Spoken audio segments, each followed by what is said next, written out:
Boom. We're in. We're live. We're back, baby. Black fucking tide. Did you record on Thursday or Friday of last week? It was Friday. Yeah, so this is like your second recording in what, 4 days, 4 or 5 days. I just think Yeah. it's funny how like sometimes that happens where they get sandwiched all together. Yeah. We got to fit the pod in where we can. Because, yeah, I'm leaving to the wilderness uh, on Thursday morning. So Do I'm tell? unavailable then. Yeah. Ashley and her friends, her adventurer friends, rented a cabin in the woods. And hopefully it's not a horror story, though it might be because Don't all of split her up. friends. Yeah. Well, I also like want to split up because her friends are bringing a bunch of children and they're not the like age range where they're like cool and like quiet and do their own things. Oh yeah, moonshine. I made a lavender simple syrup old fashioned, which is Hmm, pretty refreshing after a nice long day. glad to hear it. Glad you're Anyways, refreshed. yeah, I'm trying to split up with the group because I don't want like I mean, we're going on hikes and we're just like in the mountains. I want to be like in the wilderness and like 2 year olds like significantly change that experience. So we're splitting up. And I've been growing out my facial hair for this experience. Mountain Oh, Weaver. yeah, mountain weaver. For some reason, this is reminding me of when Chelsea and I first started dating. And for Kioi's birthday party, I think his birthday is like the second or third of January or something. So we went to Palm Springs as a group. It was like Chelsea and I and RB and Kioi and Kevin and like partners. And it's like a big group. And we stayed at the Ace Hotel in Palm Springs, which is like the middle of the desert. And we joked that it was kind of like the scene of like a horror film, and that Chelsea and I would be like the first to go because we'd be the couple that was like sneaking off to like do some like shenanigans. We'd be found like murdered later. Oh my Uh, God, that's so true, but so so funny. I love that. How was this S- past weekend for you? speaking of Kioi and this past weekend, he just won a gold medal for Team USA, mixed masters beach Beach. Yeah. world champion. How cool is that? Gosh, I often wonder if like we trained really hard, which members of our group would be able to make that list. And it's so weird because a lot of it is not just pure athleticism or frisbee skills. A lot of it is that like political game that so many of us are aware of now, where like it's all about who you know, and Kioi is the king of knowing a lot of people. But that's super cool for him. I'm so happy for him. He works so hard, and that's just so cool. And now we know like a gold medalist. It's not like the Olympics, but sore subject there. While he Yeah. was doing that, oh, go ahead. Comments on that. Very quick comment. Yeah. Congratulations, Kioi. Uh, we got a lot of athletes in this group. Maybe we don't have the political chops to make that team, but when we played layout in 2013, when you hurt yourself for Mm-hmm. third team all region, that team Ouch. tied for fifth in the A bracket of layout, right? Like so we had some potential. Side note, I still would be interested in putting together a team of all of us and our partners and playing in like the D bracket and just Hell having some yeah. shenanigans on the beach. And or coming back from Hawaii, we should go to Kaimana. Throwing it out there. Let's do it. Let's do it, Black. But all right, so back to your weekend. I'm way more interested in D bracket layout than I am Kaimana. That sounds super fun. If we're just like in the party bracket, I'm way into that. So yeah, while Kioi was winning a gold medal, I was scrimmaging the kids that I used to coach. which was a really cool moment actually to see like the freshmen that I had coached just after the pandemic, I guess, becoming, seniors now. Um, and like they had rented the stadium from their high school for this event, which is something we've never had access to before. And there was like over 20 kids. I've like focused a lot on like getting parents involved and like actually like we got them all certified to be coaches through USA Ultimate. And so they're not just like diehard ultimate frisbee fans that are coaching these kids. They have like a little bit of Hmm. coaching direction.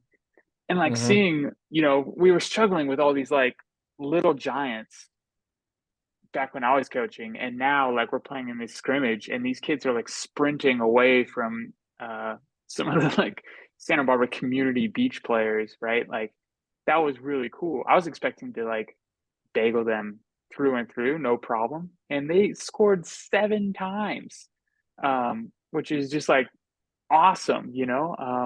So there's like, Did you, yeah, did you get scored on? I never got scored on once, and my plus minus was like 7. I Hell yeah. Yeah, I showed up for sure. But it was dope because like these kids invited their friends, their parents came out. Like there was people in the stand. There was more people in the stands for this little scrimmage than the average fanship of the Aviators this season, which is like fucking insane. So it was really cool to see like the fruit of some of my labor and Santa Yeah. Barbara Youth Ultimate's labor. Really cool vibes all around. You guys get pictures, video, anything? Postable materials for the gram? Yeah, so one of the parents, it's the power of people, right? Like one of the parents just has this crazy freaking camera. Awesome. She's out there Hmm. like it's a football game, with this giant scope that's like 2 feet long and taking action shots. So we have a bunch of like high def Like turf. action shots of like Pinto getting roofed and like just as old people looking really tired and the kids like just being so spry and youthful and able to run. They're like Energizer bunnies. They have no clue where they're going, but they know they're going somewhere and doing it really fucking fast. Um, yeah, so that was like a really cool adventure. I had my first rover experience. So I signed up for, Hey. yeah, Rover. Chelsea like was my inspiration here. Need to save money for this freaking wedding. And so I was like, side hustle, I can house sit, pet sit, take your dogs on walks or whatever, trying to like find that rich Montecito person. Um, well, my first rover experience was crazy. This couple wanted a dog sitter so they could go out and go to dinner and drinks with their friends. And it's Hmm. a Burmese shepherd mix. So it's this massive fucking dog, like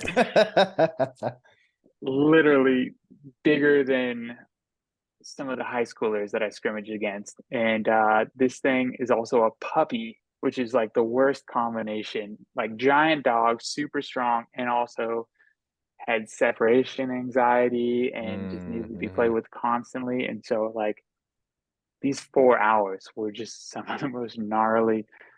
I felt like I was taking care of Mar, but on steroids. Like as soon as I would sit down, this dog would just start like yipping at me. But because it's a Burmese like dog, it was Burmese. I don't even know if that's the right term, but it was like this resounding like woof, and like it's like 9:30 at night, 10 o'clock at night, 10:30, and I'm trying to like not have this dog bark at all. So I'm like trying to play fetch with it. It doesn't like that. I'm trying to like it starts like chewing up their furniture because it's all stressed out. I'm like, no, like don't do that, like shoving the chew toy into its mouth, which worked for the first half hour. But it was just like, oh my God, I just like full blown childcare. Like I was so tired at the end of this 4 hour spell, that it made me like reconsider if I wanted to do this again. But I was like, you know what, fuck it. Straight into the wedding fund. It was totally worth it. Ashley got some free time. She was just reading as much Court of Rose and Thorns as she can. She's way into it. She Getting still hasn't gotten to, preheated. yeah, she hasn't gotten into the smut that we got to enjoy yet, but that's fun. And then she went back down to her dad's house to take care of him. So I had football Sunday all alone. I took mushrooms to try to like make it a positive experience and then proceeded to like lose in every league that I'm in like just the most devastating ways. So then I decided watching The Little Mermaid would cheer me up. And Did it? the remake was pretty good. I enjoyed like the soundtrack. The like visuals were really cool. Yeah, so if you haven't seen it yet, I don't think I'd recommend it, but if like, I don't know, you want to see some, there's some cool CGI. It's definitely Mhm. catered to the younger folk. There's just like so much going on that it's kind of like overwhelming, but also maybe that was the shrooms. I don't know. Anyways, how was your weekend? Hey, at least the Niners didn't lose. You know, the bye week was nice, and I thought that it would be like kind of a relief, but I actually wish that they were around because I think that they would have given me the W that I needed. Yeah, Chelsea's dad's a fan, and so we spoke a little bit about their decline the last few weeks. Yes, I spent the week in Maui, as you all know. And so instead of going day by day what we did, I'm gonna share some photos. Oh, am I able to share? Oh, the host disabled screen sharing. Ha! You Oh can't my do it God. during the call. That's fine. I'll just look at the photos and then show some inspiration from that. One of the Wow. highlights was going to the Haleakala volcano, which is a national park on Maui. You basically drive up this winding road for, I don't know, like 15 minutes once you get to the base of the volcano, and you're driving through neighborhoods, and there's people biking down this road. And we actually rented a Jeep. And so I was driving this Jeep the entire week, which is sweet. I was telling her dad, I was like, every time we sit in our Jeep, we gotta like throw the shaka. And it was like right over his head. He's like, why do we do that? It's like Jeep life, come on. And it's still like right over his head. So I was like, okay, Oh whatever. no. Come on, Dad. Yeah, I was like, come on, Dad. I was always driving. He was always in the passenger seat, and then Chelsea and her mom were in the back seat. Haleakala is cool because it literally is above the clouds on these tropical islands. How the like wind works, like goes the ocean winds like hit the mountain with the moisture. It goes up one side of the mountain, which is like super fertile and green. On the other side is just super dry because it goes over the mountain. So anyway, with Haleakala, this volcano, the top, which is over 10,000 feet high, which we eventually got to, is literally above the clouds. So you can like look down on clouds, which was crazy. And at the very Wow. top of this thing, there also is a corresponding Air Force observatory, which you cannot go to unless you're like a government official. But I think it was said it was like the fourth best location to not only view the stars, but also just like the earth. Like they have like instruments, like literally the little plaques. And they go to a national park and like placards around. One of the little placards said that the instruments they have there can find a basketball like thousands of miles away. Like that's how like clear it is. Yeah, I was like, that's crazy. But anyway, What? a basketball sized object, I should say. Okay. That's insane. And it's just like, oh my God, how fun. Yeah, if you guys were to Google like observatory at the top of Haleakala National Park on Maui, you'll see what I'm talking about. Can you spell that for me? No, Haleakala.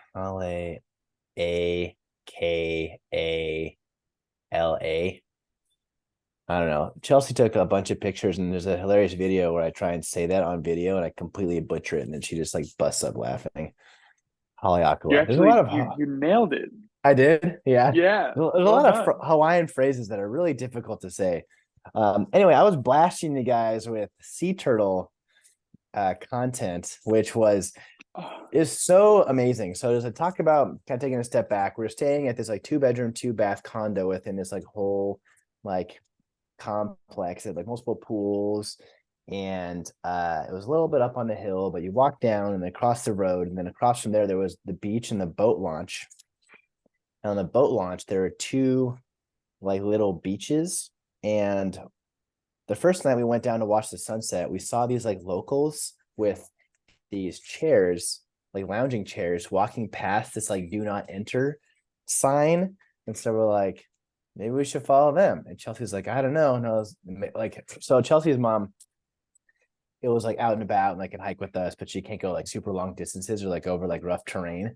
And so basically we're like, I don't know, like mom can take it. And I was like, these people are carrying lounge chairs. They're not like going that far, right?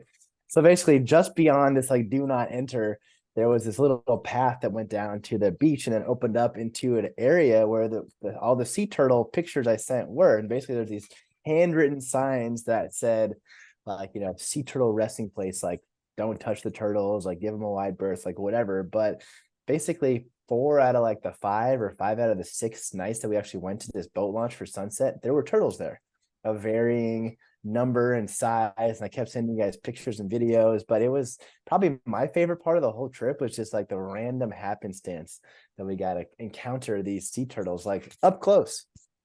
As yeah, close as like we wanted to get without being assholes to the turtles, right? that's so cool. For anybody that doesn't know in the league, sea turtles are my favorite animal. And I was freaking out about this content. I think I texted you on the side, just like, oh my God. I totally did. I would post up with a bottle of wine and just watch them for the whole night. And then the next day, you and Chels sent me a video of you doing that exact thing, and that Yeah, was you just gave so us some fun. inspiration. Yeah, I was like, we have to send this to Weaver. Yeah, that made me so happy. That was so fun. So yeah, that That's was so cool. like nightly occurrence that we would do for sunset. We went kayaking one day, which was great because we got a snorkel around some of these reefs. And the guide that we had with us, he was kind of like a zany, like late 40s, early 50s guy, where was also like, one of these like local badasses, a white dude, but was been like kayaking for like decades. And so like knew all the nooks and crannies and these reefs, he'd like dive down to like a cave at the bottom and be like, oh yeah, there's like a massive reef shark in there. And if you want to like dive down, you can look. But every time that we would dive down or someone in our group would dive down, and meaning this guy or Chelsea, the shark would like get like further back into the cave. So by the time it was like I was like working up the curse, like, all right, I'm gonna like push myself down. And maybe it was like, I don't know, 15 to 20 feet down. It was like, oh, you can't even see the shark anymore. God, I'm not gonna try. But this guy also caught like an octopus in his hands, like a little like octopus. Like went down, he grabbed this thing, and this thing was like freaking out and like inking, and he's like, "It's all right, she'll like calm down in a few minutes." And then eventually, the octopus like did calm down in his hands, and then we all 4 of us, including her parents, who were also like snorkeling around with some life vests, could like touch this octopus, and like we put our hand out, and this octopus was like tentacling around our hand, and eventually he like let it go and it like went down to the bottom. So that was crazy to like touch an octopus. Dude, two thoughts. First one, reef shark, a giant reef shark. I don't want to get in the water with a giant reef shark. I don't know anything about it, but that sounds terrifying. Second, there's a theory that octopus can like have memory through touch. So like them wrapping their tentacle around you was like them like identifying you in a way. Yeah, the guide was saying, so I didn't know that about the memory thing, but he was saying that eventually the fear like goes away and then the curiosity like comes up with them. And so yeah, and like they're super intelligent, like they're smarter than like dogs, right? So Hmm. that was a cool experience. We played disc golf, which I sent a picture to. We actually showed up on like the um weekly like league night, like doubles league. Did not play because uh one, I want to like play courses before I like hop into these leagues. And two, like I think it's more enjoyable for Chelsea and I if we can like play together and kind of like fuck around and throw multiple shots. And she has her own unique Chelsea rules, similar to like Alice rules, where like under 200 feet she plays for par, but over 200 feet she gets a added stroke to it. And Hmm. anyway, we had a great time. The course was relatively easy. I shot 7 down with many missed putts and like a bogey mixed in there. Scrolling. Chelsea went scuba diving. So that was one morning where she went off and did her own thing, and I like hung out with the parents, and we like got breakfast and went to Walmart and got dad a new pair of shoes. Did some more sightseeing. Scrolling through my pictures now. Let's see. That's basically it. Just a really great week. Definitely, I was like, man, we should have like a league trip to Hawaii. That'd be great. And then I was like, we can't even get people to go to Vancouver, so this is never going to happen. And then I was thinking, many of our league have increased responsibilities, being parents and et cetera, et cetera. So someone like you or I who can flip from one place to another if we want to, and if we had the means, is different than some people who have children who they have to care for. So I don't know. Going from California to Hawaii is easy, and it was a really fun trip, but you can see how that could be a challenge for some. Dude, Bottom line, I had a great time. I think that getting the league to go to Hawaii is going to be way easier than getting the league to go to Vancouver, Washington. Why? First of all, it's Draw. Vancouver, British Columbia. Oh, you mean like the what you do in this place? Yeah, like the just Hawaii when it's just so like idolized. It's so beautiful. Like little umbrellas and a drink in the airport only, I guess. Yeah. Versus like out of all the places that I want to go in Canada, like Vancouver is not even top You know, three, top that's top fair. five. Well, let's start a movement. Hawaii draft. Well, not this year because I'm only partially employed, and so I can't. Hawaii draft 2026. Oh, Yeah, maybe for like, 2025. What year is it? dude. All right, maybe we just earmark it for the 20-year anniversary because this is year 11, so everybody Oh can my start God. planning The world could budget. be over by that time. Oh my God.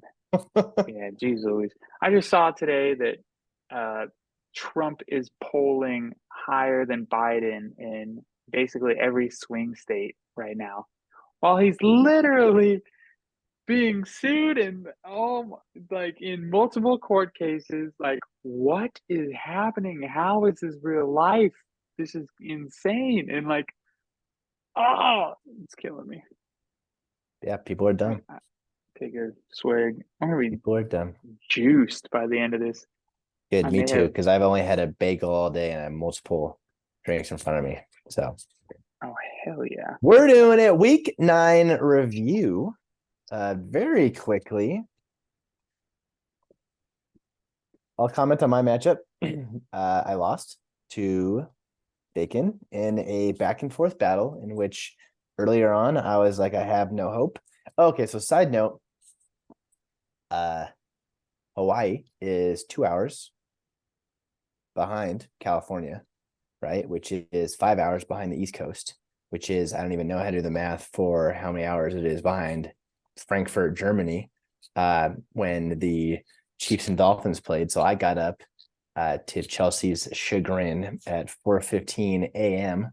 To watch that game.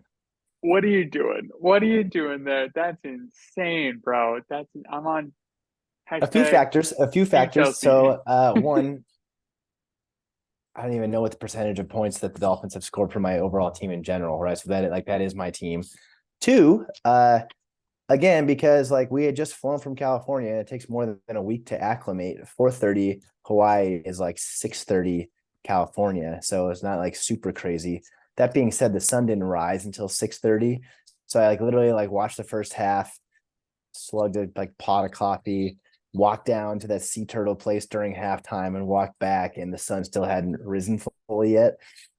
Like I said, I was like, I took a nature walk to try and like change my fortunes, which didn't work. But anyway, what I was leading with is because of the much earlier start time combined with Chelsea, actually, I had like yoga from like 8 to 9 and then like went to the beach. And so I was able to watch a good amount of football just because everything was like moved back a little bit while still like making breakfast for the parents and then like wrangling them and like throwing all like the beach stuff like chairs and cooler and umbrella like in the Jeep and getting like down to the beach of Chelsea by like 10:30 a.m., which was already like full Chiefs and Dolphins game, almost full. Like, who was I watching? The Ravens and the Seahawks. That's the game that I was watching. And then basically, yeah, sitting their starters. I saw most of that game. In any case, I got a good amount of football watching in, and then for the rest of it, I was just frantically refreshing my Yahoo app on the beach. Basically, when I was leaving was when Dotson scored his touchdown and Bacon and mine's matchup, and I was like, "Holy shit, I have a chance!" And then the Raider game started, and then Josh Jacobs, who actually had a very mediocre first quarter, he only had like 3 points. So I was like, "Holy shit, this could happen!" And he proceeded to have his best game of the year, multiple touchdowns scored combined with Michael Thomas not scoring anything at all, which is fucking crazy because he gets like 8 targets a game. And this one randomly, he had 1 target, did not catch it. Anyway, I lost. I think both these teams, mine and Bacon's, had subpar weeks. So I don't really need to like talk on it more beyond maybe two things for Bacon beyond Jacobs. One, Lamar Jackson continues to struggle, which is nuts. And two, Taysom Hill continues to like be a factor in fantasy, a crazy huge factor. His projected points were 2.76. It's like, Yahoo, what the fuck are you doing? He scored in multiple games in a row. He scored 18 points in this game. Like, get your shit together. Yeah, truly. All right, you want to talk about your matchup? Oh my God. Actually, looking at his history, there was a 3 week period of time when he scored 2.6, 2.7, 2.5. So, but then he went on a tear 14, 21, 18. So, yeah, time to get with it. And yeah, your Dolphins generally score more than half of your points. That's Yeah, just this was a crazy. week that like the bottom of my roster showed up and they did not. But also, it's one of those things where like it's your first and second round pick, right? Like, so you would hope that they would score a majority of your points. That's how Dude, these another things thing in work. this game, like the Dolphins scored 2 touchdowns, one of which went to Mostert, who was on Bacon's team after Mostert himself did not play that much. Like they were throwing in Wilson and Ahmed a lot. And like I was watching, I was like, okay, my guys aren't doing jack shit, but neither is Mostert. And then he scores one of the 2 touchdowns. Neither of my receivers do, which and then the Dolphins were down 21-0 at halftime. It was like Yeah, game script. Hello. yeah, yeah. It seemed like things were going your way, but that game was just so weird. I think honestly, I think every single one of those players was just fucked up by the time travel, the time change. Kelsey also had his worst game by far of like I don't It was even know just a the past bad game career. overall. Yeah. Yeah, it was not good. It was not fun to watch. It was whack. My matchup. Speaking of whack, that was my team. Uh, you're gonna have a bad day when you have your special teams put up 5 points combined. You have two receivers put up 6 points combined. That's just how you put up 85 points. Uh, yeah, this was this was supposed to be my get right game, and I'm fearful that this was Peebly's get right game. He gutted out the win in the trenches. Kenneth Gainwell, I thought I pulled a savvy move because DeMarcadero Hall was a last minute out, Mm-hmm. and so I picked up Keontae Ingram off free agency, and that turned out to be my own downfall because that led Pebbles to greener pastures. I don't know if he would have picked up Ingram, but he might have. And Kenneth Gainwell randomly scored a touchdown with his like 3 touches. So I'm not spiteful. And then If yeah, the if it's old any consolation, he could have started no one in that running back spot, and it would not have mattered. he could have started no one and it would not have mattered. Actually, that does not make me feel better at all. And I'm glad he put in the effort. Question: did you consider picking up a different defense against than Dallas playing the Eagles? I did, yes. And the reason I didn't is because Jalen Hurts is known to throw a pick or two. Mm. And I was hoping that one of those picks or twos might lead to a pick six or two. Um, and that did not happen. Yeah, that was a bummer for me. And it's a good stress test for Dallas defense because they have been a pivotal part of my success. And now I know. Stream the fucking Raiders or the Bears or literally anybody else. The LAC got led the league. I know. Talk about Crazy. head scratching. What the hell? They're garbage. We've been telling Yeah, Pebbles to not freak out for weeks, and here you go, Pebs. You get a win yeah, against a yeah. current playoff team. You get a win. You not only do you get a win, but you get a win when Justin Herbert puts up 7 points, right? Like that. That's a killer. When your quarterback sucks that hard, it turns out I beat you in sucky this week, you son of a bitch. That's how I'm choosing to take this. I win in the suck factor. Moving on. We got O'Malley against Stewart and his wizard staff. O'Malley puts up the second highest point total of the week. Great week overall for the Buckaroo. Picked up and streamed Howell and puts up 17. I think if you're picking up a quarterback off the scrap heap, you're pretty happy with that. Komet, 2 receiving touchdowns, which is so funny because he's like super boomer busty, right? He had 2 weeks of sub 2 and then 2 weeks of double digits. So that's a good tight end pickup. Stu's side, 42 points from Stroud, 23 points. Okay.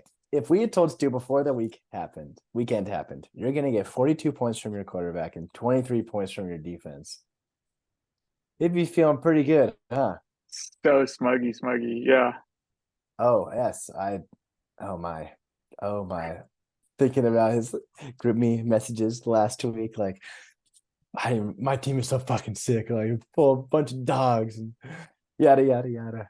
Well, 107 would have still beat me, so and you, both Handily. of us. Yeah. Do you think we have well, I was gonna say QB controversy when Justin Fields comes back? Totally. 100% QB controversy. He's going to make the wrong decision week after week. And I want to comment like the surprising things out of his team. Like Devin Singletary only scoring 3.6 points was a complete shock because Damian Pierce was out this week. Mm-hmm. So that was like, I thought a super sneaky pickup by Stu and a really solid play, and it didn't work. And then Alvin Kamara came back to earth, just randomly only got 14 touches after, over 25 each of the last three Yeah, the weeks. Saints were all over the place. God damn it. The Saints are absolutely ridiculous. They're making the playoffs in that dog shit division. My goodness. O'Malley, CeeDee Lamb is finally showing up. That passing offense for Dallas has been strong the past few weeks. And I saw that Jacoby Myers, after this weekend, overtook Devontae Adams in fantasy points scored.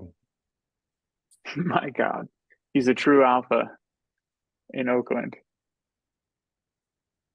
Congrats, O'Malley, at your point total. And by staying alive, that's 2 wins in a row for O'Malley in the playoff hunt. Rice Rockets and 1 million volleyballs. So many Wilsons. Oh, this was the low scoring matchup of the week. And you hate to see a goose egg from a stackle. That, yeah, that's Yeah. tough. Tough to see. Though the flex battle in this matchup was Jonathan Mingo versus Gabe Davis. 0 versus 1. That hurts. Saquon did reasonably well. Um, it's so gnarly that the quarterback woes of the Giants are just like ruthlessly destroying his value because like I actually turned this game off, but it was basically just like a loaded box every single play for the defense, and they would just try to hand it off to Saquon and be like, "Good luck, do something," and he would like do something with it, but not enough to be truly successful. Mhm. And I think it's crazy that they didn't try to trade for like Jameis Winston or I don't know any reasonable backup before the deadline. I know they Maybe spent a lot of there's money on throwing Danny the Dimes. towel in uh, internally on this season. I mean, you're looking up at Cowboys and the Eagles in your own division, not to mention the rest of True. the NFC teams. And like, I don't even know what their record is, but not good. Didn't they just pay Danny Dimes like a Oh above yeah, so average much. contract? I think he's getting like 40 million a year or something crazy like that. Oh my God. I'm not even gonna earn like 1 million in the next 10 years. This dude can't play a game without getting hurt. And oh my God. He won a playoff game for them, and there you go. There you go. What else happened Good in for this him. matchup? Josh Allen and Prescott have a nice duel. Prescott's been a great pickup for Max. Definitely kicking myself because I dropped him before they played the LAC. Actually, I think I dropped him the week that they played the Niners. And since then, he's put up 24, 28, and 28 points, all of which has far exceeded what Tua has put up. And I drafted Dak as like the Tua emergency plan if he like was destroyed the first few weeks. But Dak was middling. Tua was pretty good with the stack. All right, pretty good. Drop Dak. Now Dak's exploding. And finally has led Max to a win. Yeah. One note about Bill's team is I don't know if you read this, probably did, but there was a trade in place to send Derrick Henry to the Ravens at the deadline, but the Titans owner got wind of it and vetoed the trade. And that would have significantly altered the course of Bill's fantasy season. It's super funny. He keeps commenting he's been in seventh place for the last like 4 weeks. It's pretty crazy. That is pretty crazy. Is that better or worse than the landslide that I'm currently enjoying? But uh, if that trade had gone through, he would have Christian McCaffrey and Tajay Spears. I'm Spears. not even Is gonna it Tajay? How Tajay do you say it? It's oh okay. Tajay. Tajay. It's got to be Tajay. Tajay Spears, bell cow, Christian McCaffrey, bell cow as his running back core, and then he's got such baller receivers, um, and he'd be Yeah. like a serious contender with that, in my opinion. But We shall see where his team ends up. This was the low score of the week, albeit without McCaffrey. I'm playing Bill this next week, so I hope his fortunes do not change. But we'll get to this week later on. yeah, We we still got to have pick up the more pace. matchups to review. You know, we got a lot of content left. I mean, strap yourselves in, get another cup of coffee if you're at work, and get ready to rumble. We got the Hall of Shame Ebird against the Adams family. Evan loses Hmm, again. Adams. Oh, it's a new team name. Well, look at that. The Adams. yeah, Is there? Okay, Adam Thielen and Adam Bowenbaugh. Is that why they're a family? My yep, family. That has me thinking of the Fast and the Furious. 100% Vin Diesel. Family comes first. My family. Uh, congrats to Adam. Gets a win a week after he said he was in a do or die matchup with O'Malley, which he lost. But he also puts up the weekly high score, which is great to get some of that money back that we have all paid. And just like Stu said, still in the hunt. Talked about how 7 wins get you in. We have what 6 weeks left. 14. Now See, we have 5 weeks that left doesn't sound before the right. playoffs. So with that, Adam still very much in it. Yeah, Uh, truly. Rashad White has been phenomenal the past few weeks. Rashad White is a player that I would love to have on my team. One of those running backs I was trying to like target late in the draft with going like such receiver heavy early on. Fell to Adam, and he's been producing. So it's great to have a plug Hold and up. play. Fell to Adam. He was drafted in the fourth round. Fell. The draft fell as it fell. The cards Damn fell it. as they lie. Stevenson, Ramondre has his best game of the year. Actually produces best game, double checking. Yep, by far. Good week for Adam in a week that receiver that we were just talking about, Downs, had produced for him in many weeks after his acquisition. Only puts up 1.5 because of injury. Oh, and Deontay Johnson earlier on getting that touchdown in. Evan's Finally, side. Go ahead. first time in a season and a half that Deontay Johnson catches a touchdown pass. I would know because he was my sleeper last year and he didn't catch a single touchdown. You know him a sleeper? Didn't he catch like over 100 passes the year previous? That's not a sleeper. He fell. Talking about falling, he fell last year and he fell even further this year. Now I know why. He's got hamstrings made of tooth floss.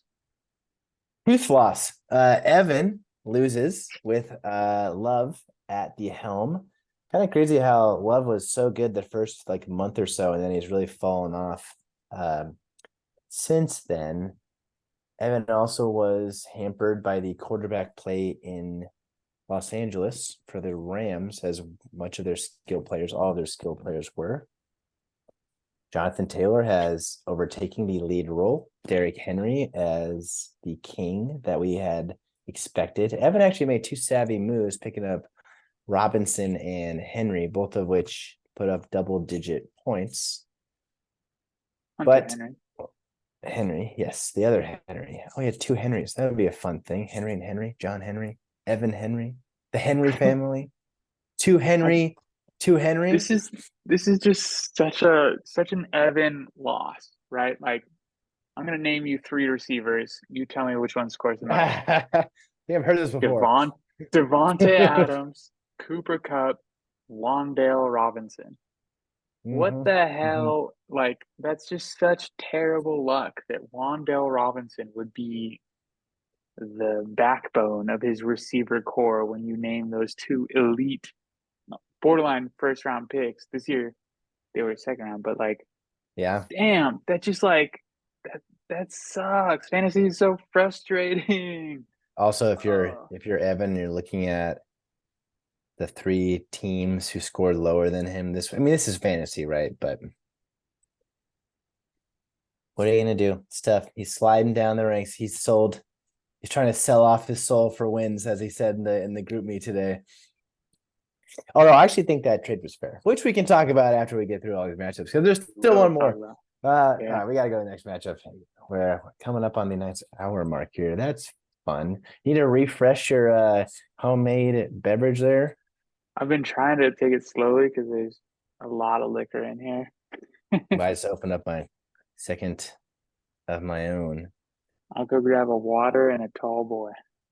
Hell yeah. Okay. So Scott wins against Brad in a tight one. Two really high scores. I think both. See, this was actually a great matchup this week, right? Because this was the 2v4. Adam commented in the group me that all the 6-2 teams played against each other. Whereas, Bacon and I both put up over 100. Bacon more respectable at about 112, but Brad and Scott putting up over 128 each. Like Scott said, also in the group me within stat correction range, which Scott has one of the most stat correction losses in. Oh, this is pre-modern era, so maybe we shan't speak of it. It's But just in one any of those case, things. It's like cave painting story, so to speak. That's oh yeah, That it's correction. it's a petroglyph. A petroglyph. That's a great call out. Yeah, great word. Yeah, let's just say there are some petroglyphs on the Hawaiian island I just visited. Pretty good week for both these teams. What hops out to me is Scott picking up Levis from the Titans, who's given him less than 10 points, and he still put up 129. Brad putting up 128, although 26 of it comes from the Indy defense against Carolina. So if the opponent of the Carolina defense is on waivers, probably should go grab that as just a rule. Except if you're me and you pick up the Seahawks who play the Panthers the one week that Bruce Young isn't playing, and then they put up a ton of points. The Seahawks only put up 3 points and you lose. Good to me.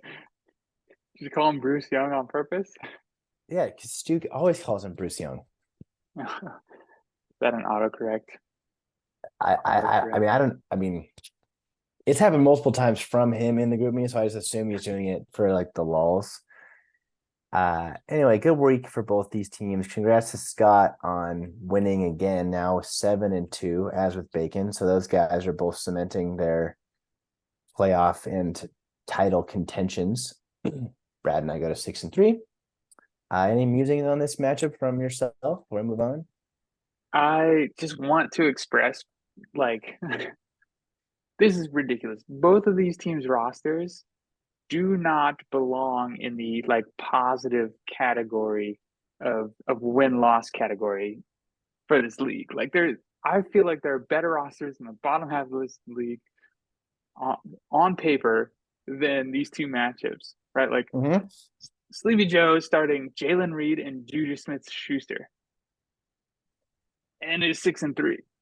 And Najee Harris has been trashed this year, like trotting out Pacheco and Tyler Boyd and Will Levis. Like that is infuriating. How are these teams finding success? And that is like the beauty and frustration of fantasy football, in that like any player can boom. This is like the appeal of daily fantasy leagues.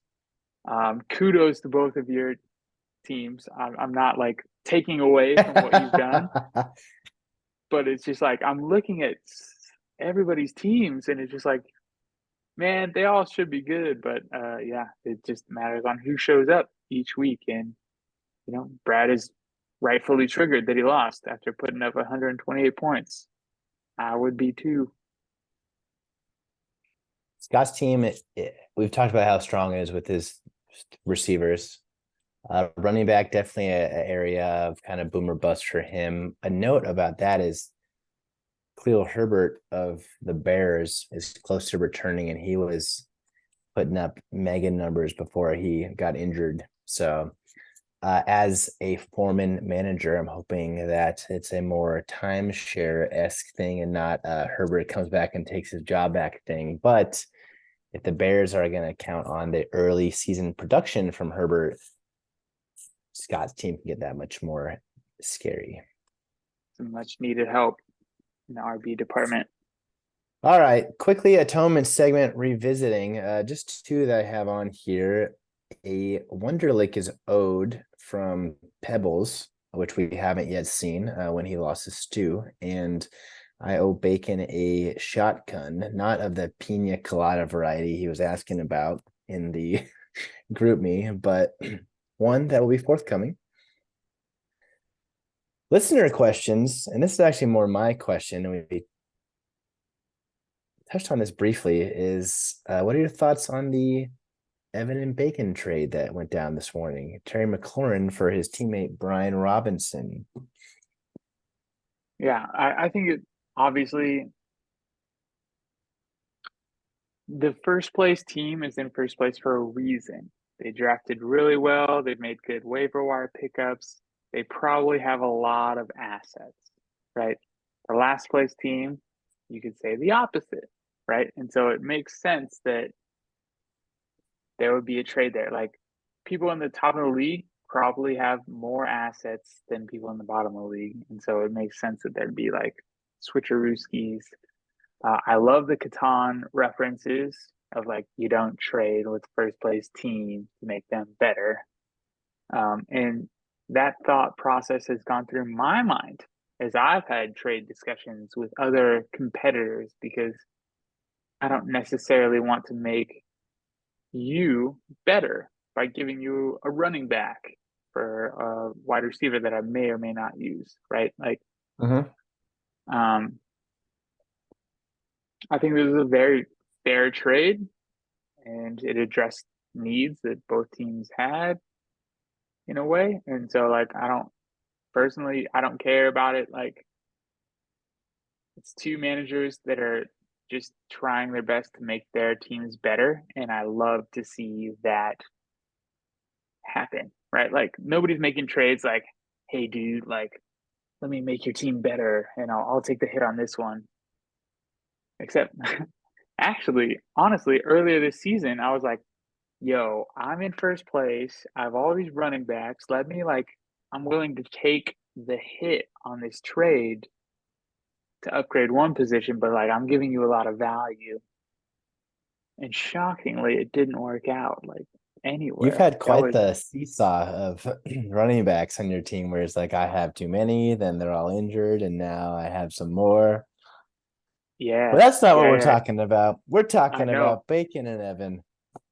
And I think that one, it was funny you mentioned how the first place team has probably made some savvy waiver wire pickups because if you hear Bacon talk about his waiver expenditures, it's only a tale of woe. Truly. But I like I said in the group, man, I think it's a fair swap, and definitely better than anything I offered Evan. Um, I do agree with Stu though, where it's making the first place team better. So that's kind of strange. Maybe, although now then you have to think about what the motivations are for each league member. If you're if you think you have a chance for the playoffs, you don't want to see the first place team getting better. If you don't think you have a chance for the playoffs and you're trying to avoid that Sacco game, maybe you have different motivations to make these deals. So, and which that was also touched on by Evan. He was like, I would trade for some wins to give Bagan the trophy, right? So, like, what's the motivation for each player? I think it was overall fair, but it's hard to be like, my motivations are this, so this should be everyone's motivations. Truly. Yeah, yeah. Everybody has their own perspective. And at the end of the day, I think everybody's just trying to make their own team better, right? Like this is very in line with the stew mentality in board games, right? Like I'm trying to achieve my objective. And so what do I need to do to get there? I'm gonna make a move. And who cares what the Yeah. league thinks about it? I appreciate you mentioning Dead of Winter in the last podcast. I think this is a thing that will never die. It's I the Dead of know. Winter betrayal. Oh, it was so good. It was so perfect. The timing, the luck of him being the last player to go. And the way he delivered it, like agreeing to our plan and then be like, and I'm not gonna do any of that. Boom. Oh my God. Moving on. Next listener's question comes from Adam. This is in a similar vein of the last few weeks. And his question is, or more of a directive, is assign a Harry Potter character to every league member. Hell yeah. I fucking love Harry Potter and I'm way into this. This is a very fun segment. This is And yeah, now, it's actually its own segment now. It's not even a question. yeah, we're running out of like very mainstream things to compare each of us to. So next is gonna be like, Beer what brands. yeah, what beer? And yeah. Oh, that's so funny. So I had more time. We were texting before this podcast, and I had a little bit more time than you. So I've done research and assigned people, Oh, and okay. I don't think you have. So I'll let you go first, and then I can say mine. And I think just like last year, we can go start from the bottom of the league, go to the top for order. Well, Evan is obviously he who must not be named, so we can move on from him. Very easy. Max is no, Hold just kidding. on. Just kidding. Just kidding. Yeah, this is a week because I took a vacation last week that I actually had to work this week, so I didn't have much time. But in thinking about Evan and Harry Potter, thinking about intelligence, I'm thinking about okay, this is kind of a crazy tangent. So I was gonna say Evan is like Snape, Uh-huh. and I say that because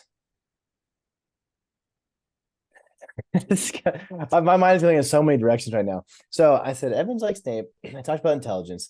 Then I'm thinking about how I kind of describe Evan, and then I went like on a Shrek tangent where sure he's like ogres are like onions, or they have like layers, right? And I think about that because I think about how Severus Snape has such a soft spot for Harry because of Lily and how he just like loved Lily so much. And in thinking about Evan, I was like thinking about his wedding and how like overcome with emotion he was when him and Alice were saying their vows, Oh.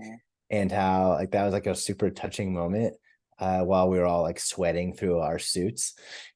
And so because Snape's love for Lily and because of Evan's outward display of emotion for Alice during their vows, that's why I would associate Evan with Snape. Oh, that's a very good one. I went in a slightly different direction, and so this is a fun one. I actually had a lot of fun with this because I've read Harry Potter probably a dozen times, and this one. So I chose Mad Eye Moody for Evan, and the reason that I chose Mad Eye Moody is because when Evan and I when we played Condors together, Evan would always draw these like super tough matchups, like Bo, like Black Tide. He would always mark up against Arbiter. He would always take like the number one cutter on these teams, right?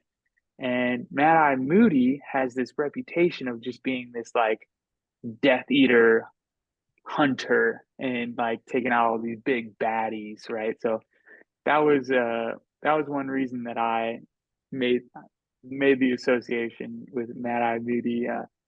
Not like the it was his history, not necessarily like all the crazy things that happened in the I course think of the those series. both are good. I think Yeah. we can do a Colin and Weaver association. I'm for it. Max is Max. As we're doing this, I'm realizing this really does take some forethought, and I'm shooting from the hips. We'll get the shooting from the hip, and then we'll get the well thought out. Dude, there's so many characters in this 8 book series too to even think about. Like for Max, I'm trying to think of all like the Eight laundry books list of and eight movies. 8 movies, 7 books. Excuse me. I did think of 1 and 2. Don't squint at me. I know I was wrong, but I literally was outside of Walmart like at midnight when the 7th book was released, and I read very early into the morning, so much so that my dad came up and he's like, "Go to bed." Um, so for Max, English major, I right know there. I was trying to think of all the like defense against the dark arts teachers that like cycled through because again intelligence and glasses. Let's see what else. This is where like the prime podcasting comes into play. Ooh, so this actually, and again, this is just from the hip. Defense against the dark arts. Someone who kind of has like a few different personas depending on the setting. Not so much like kind of like a Dr. Jekyll and Mr. Hyde type deal, where with those that he loves and with his friends, he has this like very warm and like helping appearance, but maybe those that he dislikes or catch him at the wrong moment, he has a more prickly persona. And so because of that, I would assign Max as Lupin. Mm, very fun. I went in a different direction, though. We we hit on the family man uh attribute, and Max, third child on the way.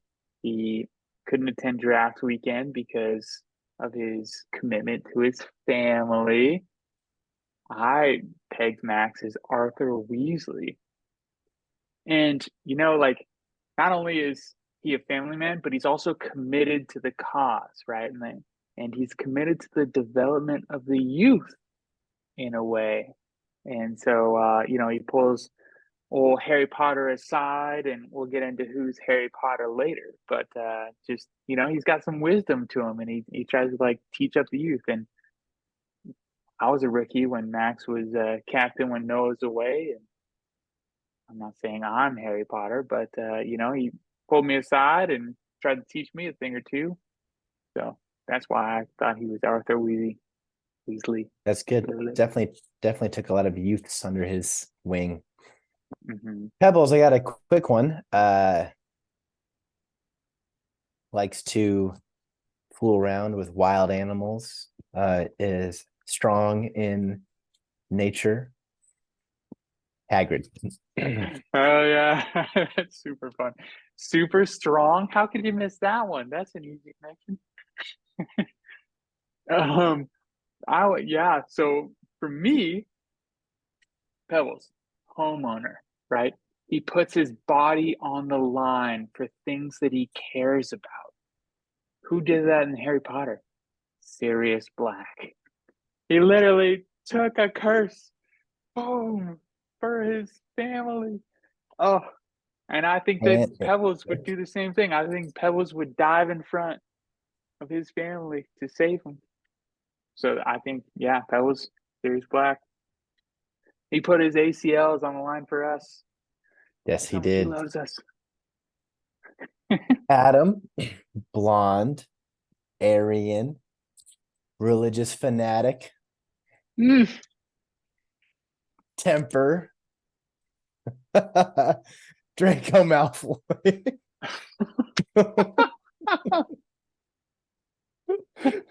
That's so fun. Aryan. Uh, I went polar opposite. I Oh gave my him god! Harry Potter. Wow. Natural Malfoy athlete. does come around in the end. He does come around in He the end. does come around in the end, 100%. I went, he's a natural athlete, Quidditch ultimate, got that. And this goes into my Arthur Weasley connection because Max, like big influence on Adam's ultimate career.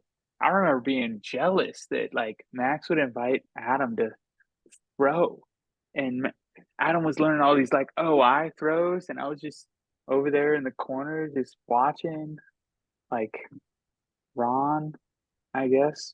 Uh, Adam got his Jenny ultimate player, Quidditch All Star, same. Clever. And then, I don't know what Adam's GPA was, but I don't think Harry Potter's GPA was that great either. So that's what I'm saying there. I don't think he's 4.0, you know what I'm saying? Yeah, it's could be fitting, There may be a slightly awkward, darker haired person that worked professionally with Max and was taken under his wing. That could also be the titular character in this series, but we'll move on. Okay, so we have Sean O'Malley is next. We're running out of characters that I can remember. No, I'm just kidding. There's a lot. He's obviously Crab or Goyle because he's a lackey of Draco, who is Adam. No, I'm just... Sick. That's fun. Yeah, well, I'm just kidding. I'm just stream of conscious blurting right now. Ooh, this one's good though. Talented athlete, uh, at times man of few words, shaven head, strong. Victor Crumb. Oh, damn. That's a good one. I love that. All right. Well, mine. I'm really excited about this If one. I It's going pick to be, any of the ones that you actually picked, I'm gonna freak out. But yeah, I know. I thought we almost had it there with Adam, but okay. Oh, yeah. Homeowner. somebody who hates change, somebody who is very excited about his partnership and family, and a provider, not necessarily an athlete. Vernon Dursley. This man loves justice. He demands justice when he has been wronged. All right, O'Malley, I want you, when you listen to this, throw in the group me. Who would you rather be compared to, Victor Crumb or Vernon Dursley? And you gotta look at Colin's face on the YouTube stream. All right, we gotta step it up. Bill's up next. Let's see. Bill, we talked about jack of all trades, very skilled in many random things. Yes, we must move on because time is burning here. The clock's almost going to strike midnight on this podcast. And your boys got a 6:30 appointment. All right, Shit, we let's gotta see. go. Yeah, so Bill, Spider Monkey, very good at random ass things. Lives in the cold white north. Odd jobs, outdoorsman. I'm still trying to assign a character to him in my head. I don't want you to lead the witness here. Oh, let's see who this could be. Cycling. Not Dobby because that's fucked up. Yeah, there's no real servants in our league, No. except maybe you. Boo.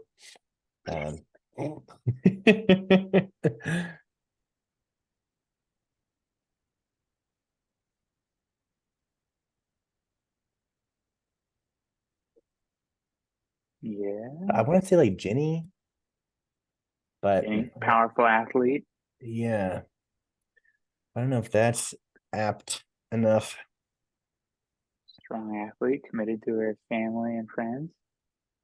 Very clever. She's Oh, good at okay. everything. So changing. Was it a Weasley? This is a Weasley. This is a Weasley that traveled the world and eventually married Mm. an exotic lass.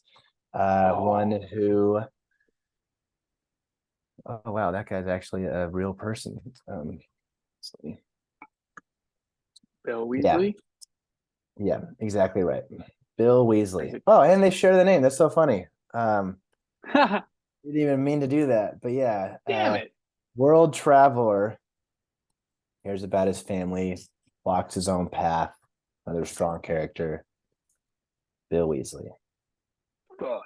Well, now I regret my choice because that is actually perfect. And also Charlie the dragon trainer is a good option here.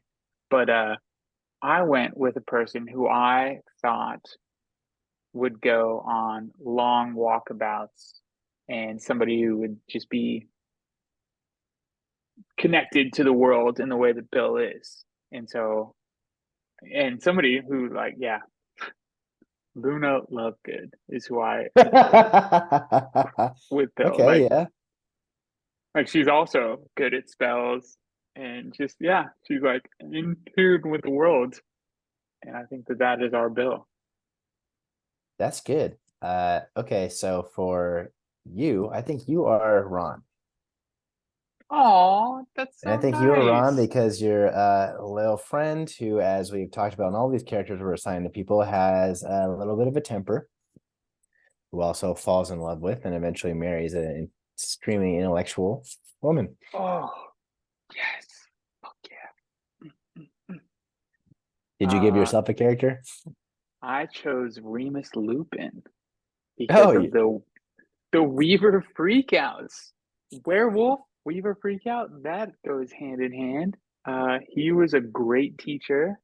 I teach ultimate frisbee and teach adults by my day job. I thought that's a fun comparison for me. But yeah, the Weaver freak out to werewolf comparison, grand you're slam like, for oh, me. I have something perfect. Yeah, that's good. Yeah. That's good. Stu is up next. For Stu, I'm trying to think of dads other than Mm. Arthur Weasley. That's a good one, but I don't think it's exactly correct. But he's definitely not James Potter. There's definitely not a Lucius Malfoy. I'm trying to think of all the dads in this freaking series. Maybe Stu is he who must not be named. I don't, I'm going to throw it out there. I don't think there is a he who must not be named in our No, league. of course not. That guy's the epitome Yeah, of evil. yeah. Be pretty fucked up if we're just like, yeah, this guy's a douche. Fucking, Who did you think, Chris? Stu? I chose Severus Snape, Oh, and okay. yeah, so like he looked after Harry in, kind of an abusive father kind of way. But really, the reason I made this comparison is because Snape was a master of potions. Um, and I think of Stu as a master of music. I really like the tunes that come out of his creative mind. And so that was immediately what I thought of. But like Flitwick didn't make sense, or like Dumbledore or any of those. Like they didn't really have the same uh significance of their expertise as Stu and Raider Keys have for me. That's why. I thought you were gonna say because he is himself a master of making cocktails, and then I was gonna say that he also can make a mean pico de gallo. Oh yeah, that's another good one. He is a master of potions, so Yeah, it fits. but to zag, Stu can be a blowhard at times. So when we think of one of the biggest blowhards in Harry Potter, we think of Gilderoy Lockhart, another defense against the dark arts teacher who likes to sing his own praises, but is a lot of bark and not much bite. What am I doing here, huh? Oh, what? Am I just defending myself? I just answered the question. I love that. Brad is up next. Brad's a Brad's good a looking guy. guy. Here's a guy. Here's a guy. Okay, I got one. I got one for Brad. So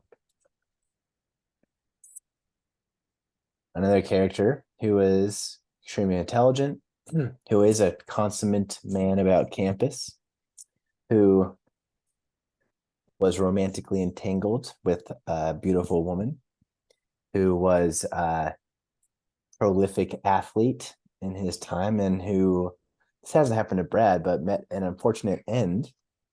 And so with that, I would say Brad is Cedric. Hell yeah, that's fun. I was following you so closely. I chose somebody who is incredibly successful in their business world. They have earned a lot of money. They have a beautiful partner, and hopefully created a beautiful spawn. And somebody who also tangles with the gray area. I chose Lucius Malfoy as our Brad. Yeah. And obviously, like, I don't associate any of the like weaselness to Voldemort, but yeah, a lot of good traits out of Lucius that I was like, fuck yeah, Yeah, you're this is sounding like Brad, baby. a Slytherin defender right now. You're sounding like Dude, a Slytherins are strong. If yeah, yeah. only they Harry was weren't almost in there. He was a flip of the coin. flip of the coin. If only they weren't so like just fucked up. So, in order to move this along a little bit, I'm just going to associate myself with the first thing that came to my mind after thinking about how I can be regimented in rules and particular and a little bit OCD and like to be involved in the organization of things and a character we have yet to assign. So, without thinking too deeply, I'll say I'm Hermione. Oh, that's nice. I actually chose Ron Weasley for you. And Hmm. part of this is like we often joke that you're the golden retriever of the league. and his Patronus is literally a dog, right? Like he's like the most fiercely loyal character in the series, and I can't like your loyalty to the Padres is second to none, right? Like so that is why I made that comparison. With Scott, I think he also would be a good Hagrid because of the obvious animal connection. But I've already Mm, assigned Hagrid to somebody else, I think, right? Yeah, so we must no, choose. Yeah, right. This is shooting from the hip. Let's see who else. that was that's who I So chose. He's Scott can Hagrid. be Buckbeak. Oh, uh no, no. Okay, so this is an apt zag to that. Someone else who loves animals, who kind of goes to the beat of his own drum to do what he thinks is right. And that person is connected in this universe by the fantastic beasts and where to find them. And yeah, that person is Newt Scamander. Scamander. Newt I Scamander. I had thought about Newt's Commander 100%, but yeah, I went with Hagrid for the same reason. The love of animals, the care of animals, different stature. Newt is 100% like closer. Damn. My initial thing was Hagrid because I already burned him. I had to go somewhere else. Yeah. All We right. have one Who's more league Baco? member left. He is currently in first place and has a stronger team today than he did yesterday because of a nice trade. Who is Bacon? I don't think of characters that we have yet to use. There are many. Dumbledore comes to mind, but I don't know if that's exactly fitting. I'm thinking of like all the other professors that we haven't used because Bacon's aged wisdom. I'm doing some justice though. Here, why don't you say who you said and I'll keep thinking. Well, when we think about Bacon, we need to return to the beginning of our tenure with him, where he was a slow player and he came to our banquet, Black Tide's banquet, as a slow player. And we're like, what the fuck is this? And then he started coaching Black Tide. And we're like, okay, you know what? This guy is kind of cool. And now he is an ingrained member of our community, right? And so I think this is the same trajectory as Neville Longbottom. In the beginning, he's a klutz. Nobody likes him, but he's got some good values. And by the end, he becomes a hero who slays a snake. And yeah, that's my Good. I was gonna say Professor McGonagall. oh hell yeah. That's dope. Champion of Gryffindor, bravery, loyalty, strength, powerful magic wielder, mentor to the young Gryffindor students, and champion of Harry's cause. Last question from the users, same from Adam. He says, if Stu is the league dad, who is the league mom? What do you think? 100%. 100% you. Oh, I was gonna say you. Cardboard. Oh, that's fun. Um, yeah, lead mom. I think you do a better job. You just like organize us in many ways, and you send out a lot of reminders, which are super helpful, and that just screams momness to me. And yeah, like even with this podcast, you're like the mom of organizing me and Stu and and making this thing happen. So that's why I chose you. I'll take it. Let's rapid fire these picks for week 10. Oh yeah, I'm ready. Always interesting to do this before waivers come through. Dude, Uh, yeah. There's gonna be some moves. but now is the time. So, rapid fire. First one that comes up to my screen is Bill and I. I'm taking myself, and I understand I'm the current Bush dog, but I'm going to take umbrage about that. First and foremost is Foreman having less than 2 points as his Bush. That's not accurate because they're playing the Panthers, and the Panthers are bad. Uh, Cleveland gives up a fourth most or something like that points to opposing defenses, and that's the second player I'm highlighting on my team is why I'm going to beat Bill. Yeesh. Bill's team put up 73 points last week. He got a goose egg out of Davis, as I did from Thomas. They're both in these lineups. And I'm betting on myself. And I lost last week because I didn't have the opportunity to showcase my guy on the pod because I was in Hawaii. And I won 4 Mm. straight games in doing so. And so now we're back to what works. That's what you get for not flying with your boy. I do like Antonio Gibson for Bill. Oh, Bill doesn't even have a freaking defense right now in his Bush. Doesn't matter. I'm still taking myself. What do you got? Yeah. I think you're in a rough spot, especially if Khalil Herbert does come back this week. You're gonna have to find another flex player, which might be. I don't think you're putting mid Sanders back in your lineup. Oh, I So got the that might be, stackle with Josh.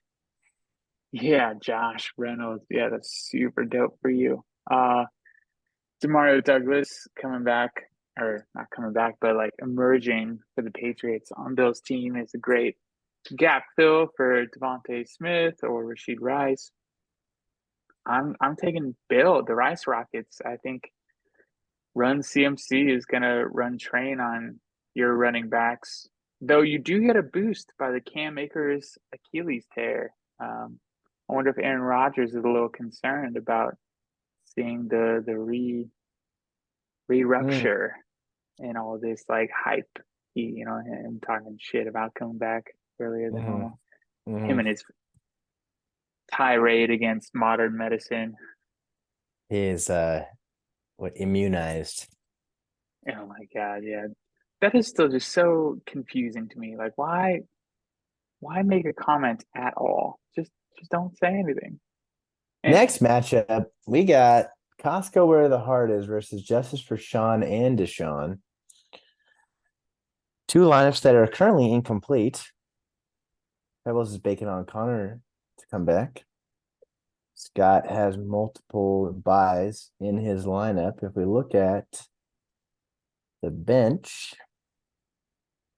some fun thing for Pebbles to decide. Does he want to throw Kyler Murray against Atlanta or Herbert against Detroit in there? Herbert, what'd you say? 7 points? hmm Yeah. Oh man, this is definitely Scott's like bye week because Brown is out. That was fun against the Buccos. Wow. Brown and Pacheco, who have been the anchors of his team. Yeah. Gosh, What do you think? What was your pick? Or if have you I could picked? do the draft over, I would take AJ Brown over Amon-Ra St. Brown. That was brutal on my end. I chose Costco is where the heart is. He got a get right game against me. I think that I mean, oh God, Scott is always a bye week champion and is able to pull out these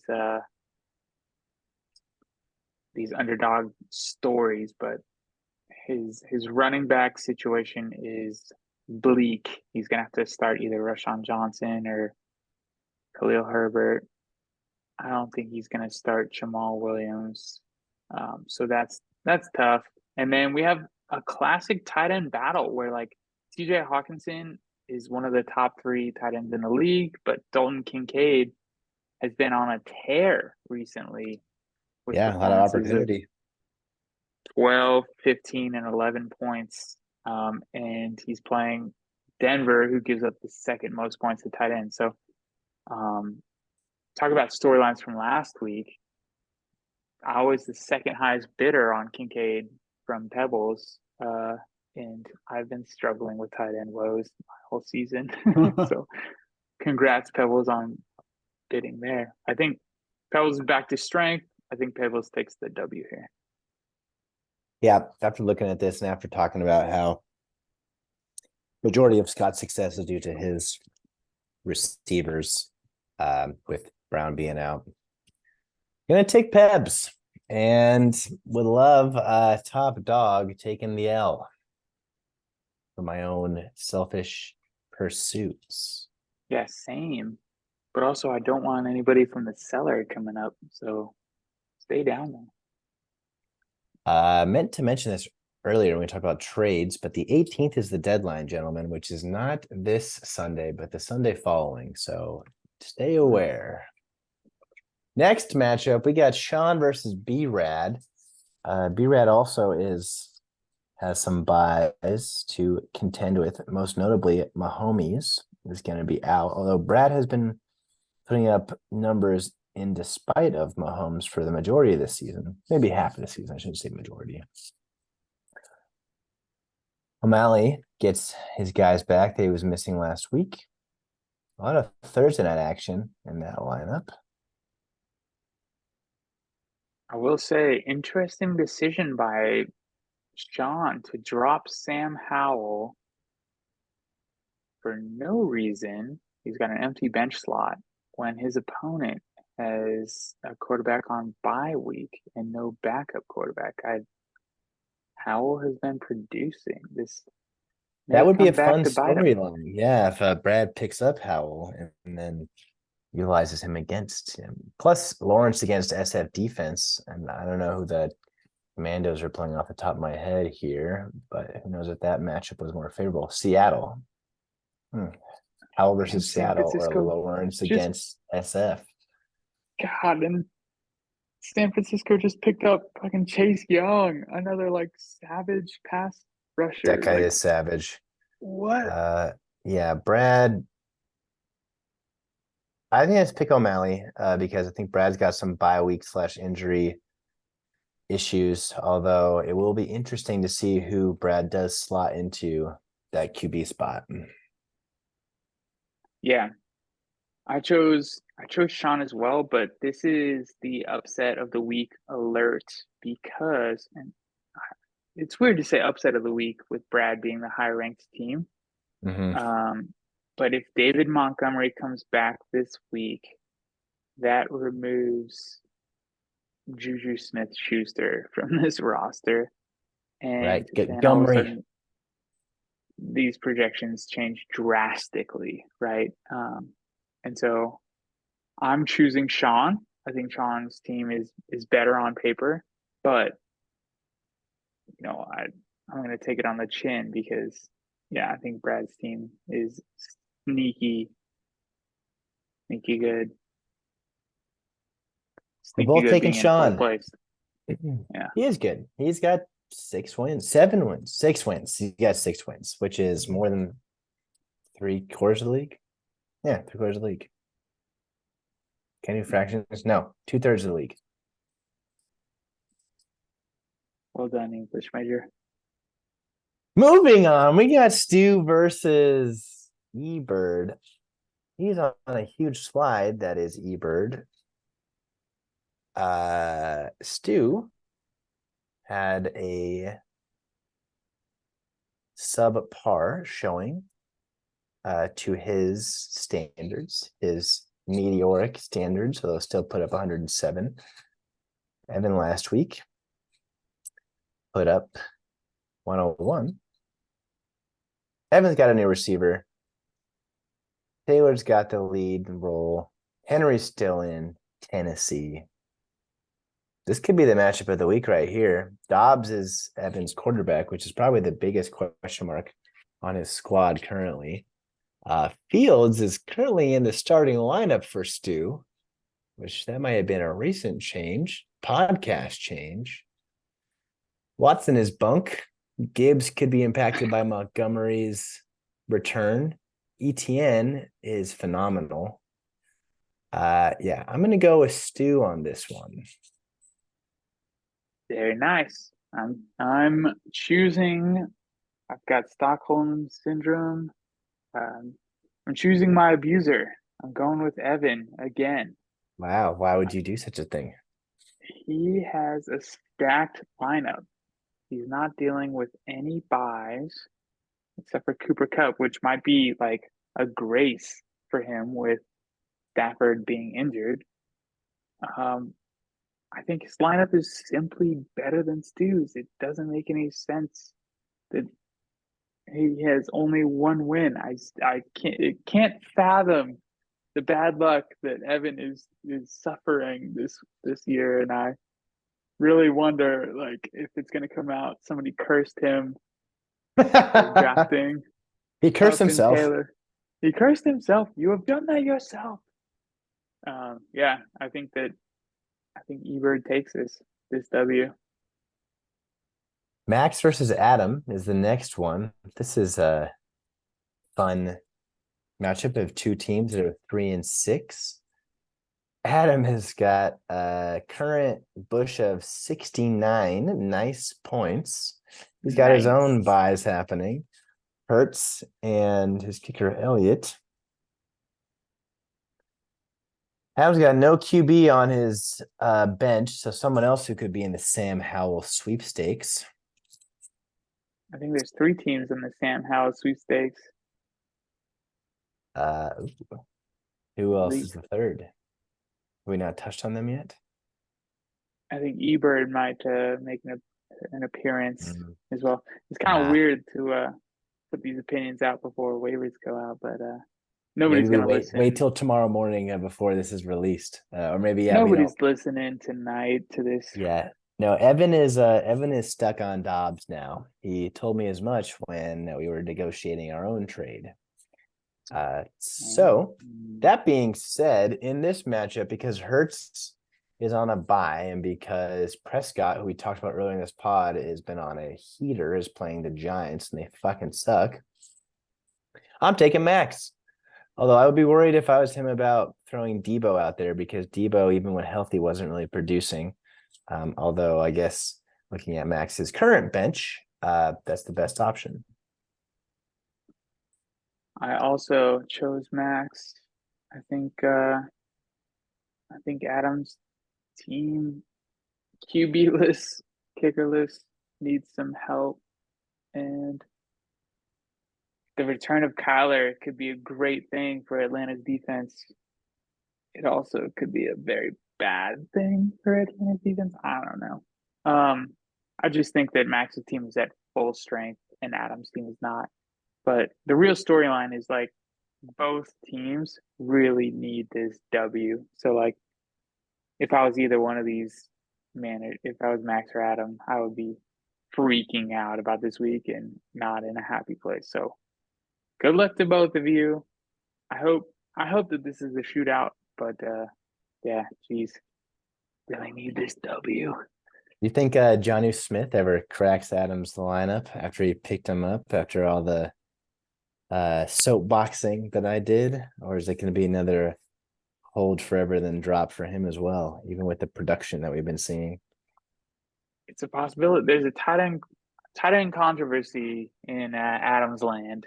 Unfortunately, Johnu outscored Luke last week. Let's see. Oh my God, yeah. So Luke Musgraves playing Pittsburgh, who gives up the fourth fewest points to tight ends, and Johnny's playing Arizona, who gives up the eighth fewest. So two hard matchups for tight ends. That is what I would use to guide my decision, but I'm on a losing streak, so who knows? But it's Speaking of always, losing streak, we got oh your no. matchup next, Buckaroo. Bacon and Weaver. Last thing we'll chat about. Weaver's got a full lineup minus a kicker right now, but still has a over 100-point bush, so you got to be feeling good about that one. Bacon, on the other hand, has a 90-point bush with the full lineup. Taysom Hill finally has a legitimate bush associated. Lamar Jackson is on the bench and Brock Purdy is in the lineup, which that's a fun thing to look at. And I wonder if we'll see some tinkering back and forth there from Bakeroo. Kelsey and Mostert, who have to be his two top scorers, are on a bye this week. So as the opposing manager, you got to be feeling pretty good. I'm feeling very lucky to not be playing against Kelsey and Mostert. 100%. I'm picking you. How are you feeling? I'm also picking me, but I'm terrified. I'm terrified. Normally, when I look down the barrel of a double tight end shotgun, I'm feeling ecstatic. But Bacon is the tight end whisperer. Once again, I feel like this is a recurring theme with him, and I'm scared. I'm terrified. Both I the tight really ends in need his this current win. lineup scored double-digit more points than their Bush indicated last week. Yeah. Yeah. So that's just awful all around. Not a good thing. And that based on my performance last week, a single tight end would have outscored two wide receivers and a running back on my team. Oh, I really hope that's not the thing. But I have a couple green matchups for players Ah, that have been you do like the struggling. green. I love the green, and so I'm like Tony Pollard. He has been really shit recently, and you don't bench somebody like Tony Pollard, but I've been considering it recently, and Oh, now he finally is playing the Giants, who are that'll just be the week that he awful. blows up if you bench him. Yeah, 100%. That happened to me last week with Aaron Jones. I finally was like, I gotta wait till this guy proves it, and then he scores 17 points. But anyways, we've all been there. That's how it goes. I'm choosing myself, but I've chose myself this whole year, and I have four losses, so that's how that goes. Well, there's a lot of game left. There's a lot of game left, and you gotta go, Cheers. Buckaroo. I must sprint out. Good luck to everyone, except for, of course, my opponent. Who do we assign to this person? Ah, yes, Bill Weasley. Yeah, fuck you, Neville. You're not even that handsome, unlike everybody else thinks. Goodbye.